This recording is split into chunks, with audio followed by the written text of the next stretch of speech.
महात्मा बुद्ध और महावीर को समय की इंतजारी करनी पड़ी।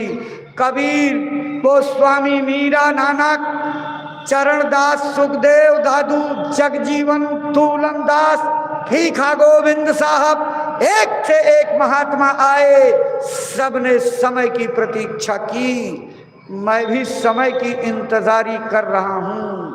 सब काम समय से होगा, समय पर मेरी एक भी बात झूठी नहीं होगी, इधर उधर नहीं होगी। मेरी बात याद रखना, ये सूरज पूरब से निकलना बंद करके पश्चिम में उगने लगे, ये हो सकता है।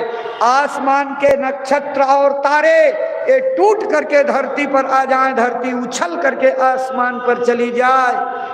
ये सारे प्राकृतिक परिवर्तन संभव हो सकते हैं, लेकिन मंच पर कही हुई बाबा जी की एक भी बात इधर नहीं जाने वाली।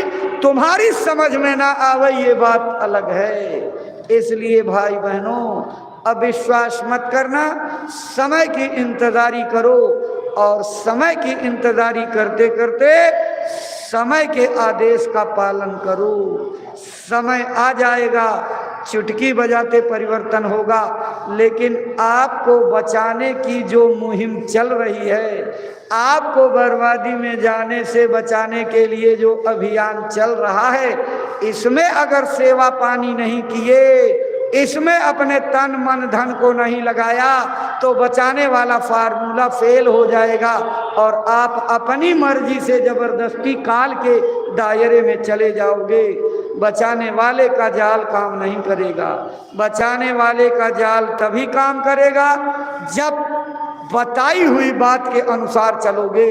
गुरु महाराज ने कहा, नाम दान मैंने दिया, खूंटी पर माला टांगने के लिए नहीं दिया, बक्से और संदूक में माला रखने के लिए, ये नाम दान करने के लिए बताया गया है। इसको करो और करके जीवात्मा को जगाओ और जीते जी आसमानों में चढ़ चलो। अगर तुम मेरे बताए अनुसार भजन करते रहोगे तो मेरी पूरी जिम्मेदारी मैं सब देख लूंगा। लेकिन अगर तुमने बताए अनुसार भजन नहीं किया, मेरी कोई जिम्मेदारी नहीं। तुम जानो, तुम्हारा काम जाने। इसलिए भाई बहनों, ये हम लोगों को लाज लिहाज करनी है। इतना गुरु महाराज का एहसान मान करके उनके बताए अनुसार अपनी भलाई के लिए भजन के रास्ते पर चलते रहना है। चलो रोज, बैठो रोज, मिले ना मिले लेकिन हाजिरी दो। हाजिरी देने वाले का कल्याण हो जाता है, गैर हाजिरी मत करना। अब आपको समझा दें, 3 घंटे भजन के लिए क्यों महाराज जी जोर देते हैं। देखो, ये शरीर बाहर फैला हुआ है।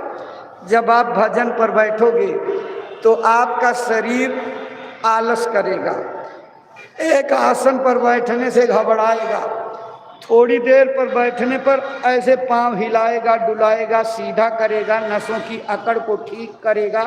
उससे मन को संतोष हो जाएगा, मन मान जाएगा कि हाँ, हमारी बात सुन करके हमको थोड़ा राहत। लेकिन यहीं बिगड़ने की शुरुआत होती है।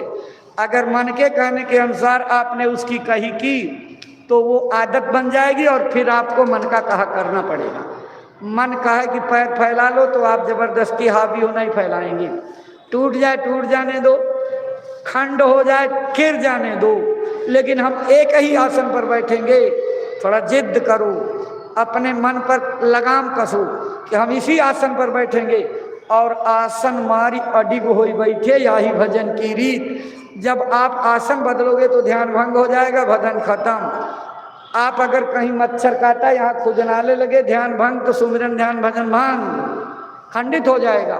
इसलिए एक आसन पर बैठ करके करो, आसन मत बार बार बदला करो। आसन बदल करके करोगे, ध्यान भंग, खंडित हो जाएगा। अखंड सुमिरन ध्यान भजन करना है तो गुरु के बताए हुए रास्ते पर चल करके बैठ करके करो।